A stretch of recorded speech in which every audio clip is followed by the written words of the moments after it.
Okay, guys, it's a pull through, but with the dumbbell in a plank. So Amy's gonna go ahead and assume the position. As you can see, we're in a nice, good plank.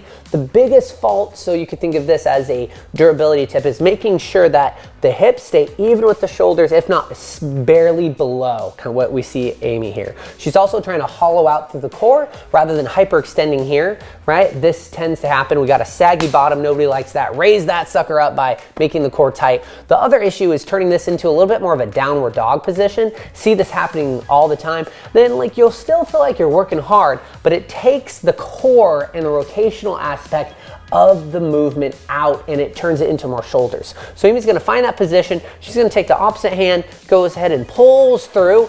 And the goal here is to find and feel your midline work. And eventually you might start to feel some rotational strain happening, right? That's not exactly a word or phrase, but think of obliques, the side, the core. It shouldn't feel just like your abs. It should feel like your obliques here are under some tension.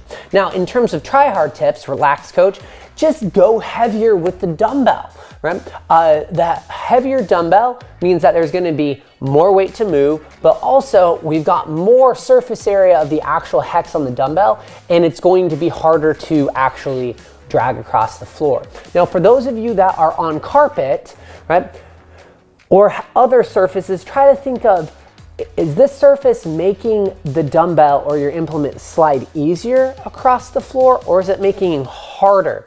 If it's making it easier, or you're like, wow, this is actually really smooth, try to maybe find something that's a little more tacky. Move from your hardwood floor to carpet or reverse, depending on what implement you have. Everybody has different types of dumbbells. Sometimes the rubber compound can be a little different and they slide a little bit differently on certain surfaces. So try to think, how do I make this harder? And play around with it. Explore to feel like what rubber or maybe non-rubber dumbbell you have really creates as much friction as possible.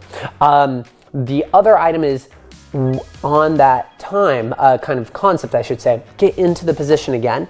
For those of you who have light dumbbells, Coach Amy might not be able to do this, but you have a tendency to pick the dumbbell up more, right? Like that kind of works, but think of it more as a drag rather than a full pickup, right? The drag, you'll be able to keep your hips a little more static and flat, which means more obliques have to work. When you just pick it up, you can see there's a lot more hip rotation that occurs when Amy just picks it up off the ground, right? And we don't want that. Guys, good luck.